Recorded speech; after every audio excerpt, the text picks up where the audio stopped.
मेरी गर्भवती बहन ने आखिरी दिनों में खुद का ख्याल रखने के लिए मुझे अपने घर बुला लिया तो मेरे जीजा ने मेरे साथ जबरदस्ती करने की कोशिश की। मैंने डर कर सब कुछ अपनी बहन को बता दिया, लेकिन बहन बोली तुम्हें ये सब नहीं करना ही होगा, वरना दूसरे के दिए गए जख्म इतने तकलीफ नहीं देते जितने अपनों के दिए गए घाव। मेरे साथ भी कुछ ऐसा ही हुआ। मेरी ये कहानी आपके रोंगटे खड़े कर देगी कि किस तरह मेरी बर्बादी के पीछे कोई दूसरा नहीं था। अपनी ये कहानी आप लोगों तक पहुंचाने का मकसद सिर्फ यही है कि आप लोग हर चीज से सावधान रहें। मेरा नाम रूपा है। हम दो ही बहनें थी और मेरी बड़ी बहन पारो की शादी के वक्त मैं सिर्फ 15 साल की थी। हम दोनों बहनों की उम्र में बहुत ज्यादा फर्क था, लेकिन दीदी मेरी इकलौती बहन थी, इसलिए उसकी शादी के वक्त मेरा रो रो कर बुरा हाल हो गया था। मेरा जीजा जी कैलाश ने मुझे रुखसती के बाद प्यार से अपने पास बैठाया और मेरा हाथ पकड़कर कहने लगे, रूपा रोने की क्या बात है, साली तो आधी घरवाली होती है, तो तुम्हारा जब दिल चाहे हमारे घर चली आना। उनकी ये बात सुनकर मैं खुश हो गई। दीदी शादी करके दूसरे शहर गई थी। कैलाश जी कहने लगे, जब भी तुम अपनी बहन के पास जाओगी मैं खुद तुम्हें अपने शहर घुमाऊंगा।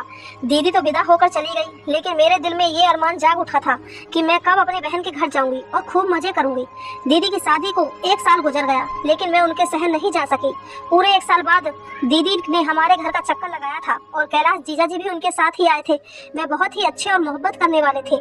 जितना दिन वो हमारे घर रहे हर वक्त मेरे आगे पीछे रहते और मेरा एक बहुत ख्याल रखते। वह मेरे लिए बहुत सारे गिफ्ट भी लाए थे। मेरा कोई भाई नहीं था, इसलिए मुझे उनसे लगाव हो गया। 1 हफ्ता हमारे साथ गुजार कर दीदी वापस अपने ससुराल लौट गई। 1 महीने बाद फिर दीदी का फोन आया। उन्होंने बताया कि वो प्रेग्नेंट हो गई हैं और ये खबर सुनकर मैं और मम्मी पापा बहुत खुश हुए। बहुत दिन के बाद हमारे घर में ऐसी कोई खुशी की खबर आई थी, लेकिन दीदी बहुत परेशान थी और वो मम्मी से कह रही थी कि वो अकेले दूसरे शहर में इस हालत में नहीं रह सकती है, क्योंकि उन्हें बहुत ज्यादा उल्टी हो रही है और डॉक्टर ने उन्हें आराम को कहा है। यह सुनकर मम्मी भी बहुत ज्यादा परेशान हो गई। मेरी बड़ी बहन तो मम्मी की जान में बसती थी। मम्मी ने उसे हमारे घर आकर रहने को कहा तो वह कहने लगी कि कैलाश उसे छोड़ने को तैयार नहीं है। अगर दीदी यहाँ आ सकती है जाती है तो कैलाश जीजा जी और उनके पापा को बहुत परेशानी होती है। वैसे भी 1-2 महीने की बात नहीं थी, अभी तो पूरे 9 महीने बाकी थे। दीदी की बात सुनकर मम्मी ने कहा, तुम फिक्र ना करो, मैं रूपा को तुम्हारे पास भेज देती हूँ। बहन के आने से तुम्हारा दिल भी बहल जाएगा और ये तुम्हारे घर के कामकाज भी कर दिया करेगी। मम्मी की बात सुनकर दीदी बहुत खुश हुई और कहने लगी, रूपा को अकेले ना भेजना, कैलाश को मैंने कहा है वो लेने के लिए आ जाएंगे। मैं तो कब से इस मौके की तलाश में थी और ना जाने कितनी बार दुआ मांग चुकी थी, इसलिए फौरन ही खुशी खुशी अपना सामान बांध लिया। मौसी बनने की खुशी तो अलग ही होती है। 2 दिन बाद ही जीजा मुझे लेने के लिए आए और मैं उनके साथ अपनी बहन के पास दूसरे शहर आ गई। दीदी के ससुराल में सिर्फ एक ससुर और कैलाश भाई थे, इसलिए मुझे यहाँ रहने में कोई परेशानी नहीं होने वाली थी। दीदी के ससुराल में सास ननद की कोई झंझट नहीं थी। दीदी मुझे देखकर बहुत खुश हुई थी। उसने पहले से ही मेरी पसंद का खाना बना रखा था। मुझे रहने के लिए अपने सामने वाला कमरा भी दे दिया था। दीदी के ससुर को नमस्ते करने के लिए मैं उनके कमरे में गई तो उनका रवैया कुछ अजीब ही था। वो बिस्तर पर पड़े एक बीमार आदमी थे। मुझे देखकर अजीब अजीब बातें करने लगे। उनकी बातें मेरी समझ में बाहर थी। दीदी मेरा हाथ पकड़कर मुझे कमरे से बाहर ले आई और कहने लगी कि उनके ससुर बहुत सालों से बीमार हैं, इसलिए अक्सर उल्टी सीधी बातें करते हैं। आगे उनके कमरे में जाने की जरूरत नहीं है। दीदी के ससुर उनकी शादी में भी नहीं आए हुए थे। कैलाश का रिश्ता पापा के किसी दोस्त ने दीदी से करवाया था। मेरी उनकी ससुर से पहली मुलाकात थी और सच तो ये था कि मैं उनके ससुर से मिलकर बहुत डर गई थी। मुझे दीदी के घर आए 2 दिन हो गए थे। मैं दोबारा उनके ससुर के कमरे में नहीं गई थी। कैलाश भाई मेरे बहुत ख्याल रख रहे थे और दीदी की तबीयत ठीक न होने की वजह से वो ज्यादातर बिस्तर पर लेटी रहती थी। सारा घर मैंने संभाल लिया था, लेकिन फिर एक दिन कुछ ऐसा हुआ कि मेरे रोंगटे खड़े हो गए। रात के खाने के बाद किचन साफ करके मैं अपने कमरे में आई तो मैंने सोचा कि नहा धोकर सोती हूँ। गर्मी बहुत ज्यादा थी और मैं पसीना पसीना हो गई थी। मैं नहाने के लिए अपने कमरे के वॉशरूम में गई तो कुछ ही देर में मुझे ऐसा महसूस हुआ जैसे कोई मुझे देख रहा हो। शुरू में मुझे लगा कि मेरा वहम है, लेकिन अचानक ही मेरी नजर रोशनदान पर पड़ी तो मेरे होश उड़ गए। वहाँ कोई और साया था, मुझे नजर आया था और मुझे यकीन हो गया था कि कोई छुप छुप कर मुझे देख रहा था। ये बात मेरे होश उड़ा देने के लिए काफी थी। मैंने जल्दी से अपने कपड़े पहने और भागती हुई कमरे से बाहर निकली। दीदी के कमरे में पहुंची तो वहाँ दीदी और जीजा आराम से एक साथ बिस्तर पर लेटे थे। मैं अपनी जल्दबाजी में कमरे का दरवाजा लगाना भी भूल गई थी और अब उन दोनों को एक साथ देखकर मुझे शर्मिंदगी का एहसास हो रहा था। जीजा उठकर बैठ गए, कहने लगे, अंदर आ जाओ रूपा, दरवाजे पर क्यों रुक गई हो? मुझे समझ में नहीं आया कि मुझे क्या कहना चाहिए। मैं उन्हें कैसे बताती कि रोशनदान पर मुझे किसी का साया महसूस हुआ है।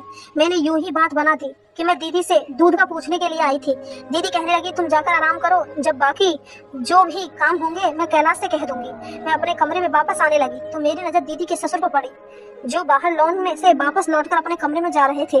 मुझे बहुत अजीब सी नजरों से देखते हुए कहने लगे तुम बहुत खूबसूरत हो, अपना ख्याल रखा करो। उनका ये बात सुनकर मुझे गुस्सा आ गया। मैं सोच भी नहीं सकती थी कि वो मुझसे इस तरह की कोई बात कर सकते हैं। मैं घबराकर फौरन अपने कमरे में चली गई और सारी रात यूं ही जागते जागते गुजार दी। दीदी ने तो कहा था कि उनके ससुर बीमार हैं और वह कमरे से नहीं निकलते, तो फिर वो इतनी रात को लॉन में क्या कर रहे थे। ये बात बहुत ही अजीब थी। मुझे बहुत ही ज्यादा बेचैनी हो रही थी। रोशनदान पर जो था वो मेरा वहम था या हकीकत। कोई मुझे देख रहा था, कहीं वो दीदी के ससुर तो नहीं थे। इस सवाल ने मुझे परेशान कर दिया था। मेरी सारी रात आंखों में गुजर गई थी। अगले दिन सुबह जीजा ऑफिस जाते हुए कहने लगे रूपा मैं शाम को जल्दी आ जाऊंगा और तुम्हें शॉपिंग के लिए बाजार ले जाऊंगा, तुम शाम को तैयार रहना। मैं कहते कहते अचानक ही करीब आकर मेरे गाल पर हाथ फेरा और ऑफिस के लिए निकल गई। उनके इस अंदाज पर मैं चौंक गई। दीदी भी पीछे ही खड़ी थी। कहने लगी कैलाश तुमसे बहुत मोहब्बत करते हैं, तुम भी उनका ख्याल रखने की कोशिश किया करो, क्योंकि आजकल मैं उनका ख्याल नहीं रख पा रही हूँ। वो बहुत ज्यादा थक जाते हैं। दीदी की बात सुनकर मैंने कहा आप फिक्र ना करें, मैं कैलाश भाई का ख्याल रखूंगी। शाम को मैं अच्छी तरह तैयार हो गई तो कैलाश भाई मुझे शॉपिंग के लिए ले गए। उन्होंने दीदी से कहा कहीं ज्यादा मेरे लिए शॉपिंग कर ली थी। मैं बहुत खुश थी, लेकिन मुझे क्या मालूम था कि मेरी ये खुशी बस कुछ ही दिनों की मेहमान है। उस रात मैं बहुत थक कर घर लौटी थी और खाना खाते ही अपने कमरे में जाकर बेहोश होकर सो गई। आधी रात को अचानक ही लाइट चली गई और गर्मी के एहसास से मेरी आंख खुली तो मुझे एहसास महसूस हुआ जैसे मेरे बिस्तर पर कोई और मौजूद हो। कमरे में अंधेरा, मुझे कुछ दिखाई नहीं दे रहा था और फिर अचानक ही कोई मेरे करीब आना शुरू कर दिया। मेरा दम घुटने लगा था। मैं चीख भी नहीं सकती थी, लेकिन जब मुझे महसूस हुआ कि मेरे साथ कुछ गलत होने वाला है तो मैंने अपनी पूरी जान लगाकर जोर से धक्का दिया। उसे शायद मुझसे इस धक्के की उम्मीद नहीं थी। वो एकदम ही पीछे हटा तो मैं भागकर कमरे से निकल गई। मुझे अब तक कुछ दिखाई नहीं दे रहा था, अंधेरा बहुत ज्यादा था, लेकिन मैं दीवार के सहारे दीदी के कमरे में पहुंची। वहां जाकर मैंने दीदी को आवाज दी तो वो कहने लगी रूपा तुम परेशान ना हो, कैलाश अभी अभी लाइट देखने के लिए गए हैं, अक्सर हमारे घर का लाइट कट जाता है, कैलाश जल्दी ठीक कर देंगे। दीदी ने अपने मोबाइल फोन का टॉर्च जला दिया था। मेरे पास तो मोबाइल भी नहीं था। मैं दीदी के पास ही बैठकर रोने लगी। थोड़ी देर बाद लाइन आ गई। वो कहने लगी तुम भी बहुत पागल हो, जरा सी अंधेरे से घबरा गई हो, मेरा ख्याल कैसे रखोगी। दीदी की बात सुनकर मैंने कहा ऐसी बात नहीं है, मेरे कमरे में कोई मौजूद था इसलिए मैं डर गई थी। मेरी बात सुनकर वो जोर से हंसने लगी। कैलाश मेरे साथ मेरे कमरे में थे और मेरे ससुर तो कमरे से निकलते ही नहीं। अंधेरे की वजह से तुम डर गई हो और कोई बात नहीं है। मुझे समझ नहीं आया कि मैं दीदी को किस तरह से यकीन दिलाऊं कि मेरे कमरे में कोई मौजूद था, लेकिन वो कौन हो सकता था यह बात मुझे समझ नहीं आई थी। अगर कैलाश भाई दीदी के साथ थे तो फिर मेरे साथ कमरे में कौन था। पहले रोशनदान पर पड़ने वाला नजर और अब कमरे में किसी की मौजूदगी का एहसास, जैसे मैं पूरा डर गई थी। मेरे दिमाग में रह रहकर दीदी के ससुर का ख्याल आ रहा था। लाइट ठीक करके कैलाश भाई कमरे में आए तो मुझे देखकर कहने लगे देखा पारो, मैंने तुम्हें पहले ही कहा था कि अंधेरे से घबरा जाएगी, तुम इसके पास चली जाओ। दीदी जीजा से कहने लगी बहुत अंधेरा था, मैं अगर गिर पड़ जाती, मुझे क्या मालूम था कि ये इतनी डर जाएगी। मैंने उन दोनों से कहा कि आप परेशान न हो, मैं ठीक हूँ और अब अपने कमरे में जाकर सोती हूँ। मैं दीदी को ज्यादा परेशान नहीं करना चाहती थी क्योंकि मम्मी ने मुझे मना किया था कि डॉक्टर ने दीदी को टेंशन देने के लिए मना किया है। मैं डरते डरते वापस अपने कमरे में आ गई थी और दरवाजा लॉक करके बिस्तर पर लेट गई। नींद तो मुझे नहीं आ रही थी। मैं सोच रही थी किसी न किसी बहाने से घर वापस लौट जाऊं। जो भी था यह मेरा वहम नहीं था, इस बात का मुझे अच्छी तरह यकीन हो गया था। कोई मेरी तन्हाई का भरपूर फायदा उठाने की कोशिश कर रहा था। अगले दिन कैलाश भाई किसी काम से थोड़ी देर के लिए दोपहर के वक्त ऑफिस से घर लौट कर आए। उस वक्त दीदी दवाई खाकर अपने कमरे में गहरी नींद सो रही थी और मैं किचन में खाने की तैयारी कर रही थी। कैलाश भाई किचन में ही चले आए और मुझे पीछे से पकड़कर अपनी बाहों में जकड़ लिया। मुझे उनसे इस व्यवहार की बिल्कुल भी उम्मीद नहीं थी। मैं हड़बड़ाकर खुद को उनसे छुड़ाने की कोशिश करने लगी। मेरी आवाज मेरे गले में ही दम तोड़ गई थी और मैं कुछ कह भी नहीं सकी थी, मगर कैलाश ने तो मुझे छोड़ने के बजाय और कसकर पकड़ लिया और कहने लगे तुम इतनी खूबसूरत हो, तुमसे नजर हटाने को दिल नहीं करता। बहुत मुश्किल से मैंने खुद को उनसे छुड़वाया और किचन से बाहर भागने लगी तो कैलाश कहने लगे कि तुम नहाते हुए भी बहुत खूबसूरत लग रही थी, मेरे मोबाइल में तुम्हारी वीडियो है। जीजा के यह शब्द से मेरी सांस रुक गई थी। मैं सोच भी नहीं सकती थी कि वो इस कदर घटिया इंसान होंगे। मैंने रोते हुए जीजा की तरफ देखा तो वो कहने लगे बस प्यार मोहब्बत की बात करना चाहता हूँ। जैसे ही जीजा ने मेरी तरफ कदम बढ़ाया, भागते हुए अपने कमरे में चली गई और खुद को लॉक कर दिया। मैं डर से कांप रही थी। मैंने जीजा का जो रूप आज देखा था उसे पहले कभी नहीं देखा था। मैं तो उन्हें भाई की तरह समझती थी, लेकिन वो तो मेरी इज्जत के दुश्मन निकले थे। पता नहीं कैसे कब उनकी नजर मुझ पर थी और मैंने गौर भी नहीं किया था। कैलाश भाई बस कुछ वक्त के लिए ऑफिस से घर आए थे, इसलिए वो वापस चले गए थे और मैंने सोच लिया था कि अब मैं एक पल भी यहाँ नहीं रुकूंगी। शाम के वक्त जब दीदी अपने कमरे में उठकर मेरे पास आई तो उस वक्त तक मेरी आंखें रो रो कर सूख चुकी थी। वो परेशानी से पूछने लगी कि क्या हुआ है, किस बात से तुम इतना रो रही हो। मैंने दीदी से सच छुपाया क्योंकि उनकी हालत ऐसी नहीं थी कि मैं जीजा के बारे में इतनी बड़ी बात बताऊं। मैंने रोते हुए कह दिया कि मुझे मम्मी पापा की बहुत याद आ रही है और मैं घर वापस जाना चाहती हूँ। मेरी बात सुनकर दीदी ने मुझे गले से लगाया और कहने लगी, इतनी जरा सी बात पर तुमने रो रो कर आंखें सुझा ली है। तुम फिक्र ना करो, शाम में ही मैं कैलाश के साथ तुम्हें वापस भेज देती हूँ। जीजा के साथ एक शहर से दूसरे शहर सफर का सोचकर मेरे रोंगटे खड़े हो गए थे। मैंने दीदी से कहा कि पापा मुझे लेने के लिए आएंगे, मैं पापा के साथ जाऊंगी। दीदी कहने लगी, ठीक है, अच्छी बात है, इस तरह मैं भी पापा से मुलाकात कर लूंगी। दीदी की बात सुनकर मैं खुश हो गई और दीदी से जैसे ही मेरे पास से उठकर अपने कमरे में गई तो उनकी जोरदार चीख की आवाज आई। मैं फौरन दीदी के कमरे की तरफ भागी तो ये देखकर मेरे होश उड़ गए कि दीदी बिस्तर के पास गिरी हुई थी और उनका पेट पकड़कर जोर जोर से चीख रही थी। मैंने दीदी को उठाकर बिस्तर पर लिटाया और बहुत देर तक उनके पास बैठी रही। उनकी हालत मुझे बिल्कुल भी ठीक नहीं लग रही थी। मैंने दीदी से कहा कि डॉक्टर के पास चलते हैं, लेकिन उन्होंने साफ मना कर दिया और मेरा हाथ पकड़कर कहने लगी, रूपा तुम मुझे छोड़कर ना जाओ, मैं इस हालत में अकेली नहीं रह सकती। आज तो तुम थी जिसने आकर मुझे उठाया और मेरा ख्याल किया है, लेकिन तुम्हारे जाने के बाद अगर ऐसा कुछ हुआ तो मैं और मेरा बच्चा ऐसे ही मर जाएंगे। दीदी की बात सुनकर मैं बहुत परेशान हो गई। बहुत मजबूरी में मैंने कुछ दिन रुकने का फैसला किया और दीदी से कहा कि आप बिल्कुल फिक्र ना करें, मैं आपके साथ ही हूँ। मेरी बात सुनकर दीदी बहुत खुशी हुई थी और मुझे गले से लगा लिया। जीजा भी वापस आ गए थे। दीदी ने उन्हें भी बताया कि गिरने की वजह से मेरी तबीयत बहुत खराब हो गई थी। यह सुनकर कैलाश भाई भी परेशान हो गए और मुझे कहने लगे कि आपने दीदी के लिए जूस बनाकर ले आओ। मैं किचन में जाकर सेब का जूस बना रही थी कि एक बार फिर कैलाश भाई किचन में आ गए और मेरे साथ जबरदस्ती करने लगे। मैंने कैलाश भाई को धक्का दिया और गुस्से से कहा कि आपको शर्म नहीं आती, आपकी पत्नी की हालत इतनी खराब है और आप अपनी शादी के साथ ऐसी हरकतें कर रहे हैं। जीजा को मेरी बात का कोई असर न हुआ और वो मेरे साथ जोर जबरदस्ती करने लगे। मैं जोर जोर से चीखने लगी थी। मेरी आवाज पर दीदी आ गई। मैं इस कदर घबराई हुई थी कि दीदी की तबीयत का सोचे बिना ही मैंने उन्हें जीजा का सारा सच बता दिया। दीदी ने कहा, एक नजर मुझ पर डाली और दूसरी नजर जीजा पर, और उससे कहने लगी कि तुम कैसे मर्द हो जो एक 15 साल की लड़की को भी काबू नहीं कर सकते। इसने पिछले हफ्ते से ही तुम्हें अकेले नचाया हुआ है और तुम अभी तक कुछ नहीं कर पाए। दीदी की बात सुनकर मेरे कदमों तले से जमीन निकल गई थी।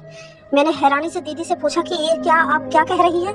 दीदी के चेहरे पर एक अजीब सी मुस्कुराहट आई और वो मेरा हाथ पकड़कर मुझे अपने साथ अपने कमरे में ले गई। मैं हैरत से दीदी को देख रही थी। दीदी ने मुझे अपने पास बिठाया और मेरे बालों में हाथ फेरकर कहने लगी, देखो रूपा, मेरी बात गौर से सुनो।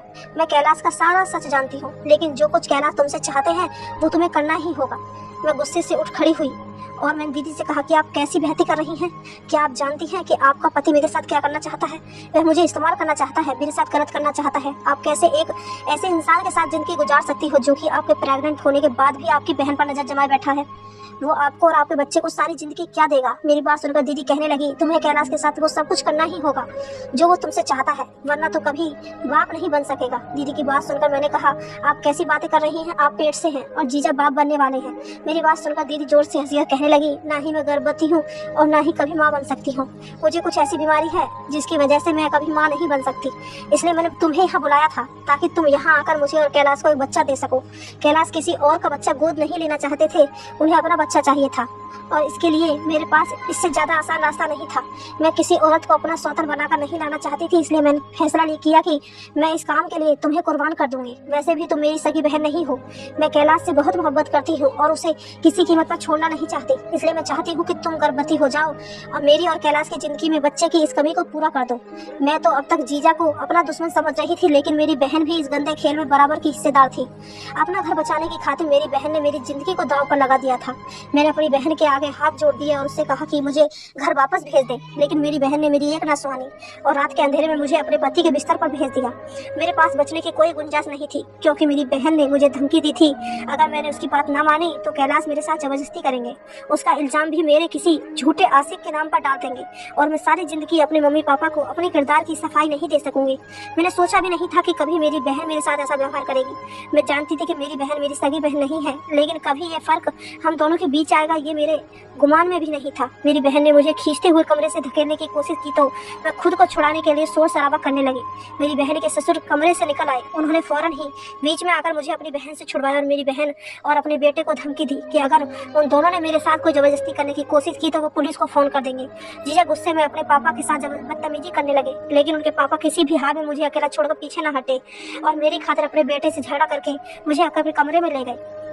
वो कहने लगे, बेटा मुझे पहले दिन ही से ही शक था कि इन दोनों की नीयत गलत है। अगर मैं तुम्हारी बहन के खिलाफ कुछ कहता तो शायद तुम कभी यकीन न करती। अब जबकि तुम सच जान चुकी हो तो तुरंत अपने घर वापस लौट जाओ। ये दोनों इंसान नहीं बल्कि दरिंदे बन चुके हैं। शायद मुझसे अपनी बेटी की परवरिश में कोई कमी रह गई है, जिसकी वजह से आज ये दिन देखना पड़ रहा है। मैंने कैलाश जीजा के पापा के फ़ोन से ही अपने घर फ़ोन मिलाया और अपने पापा को सारी हकीकत बता दी।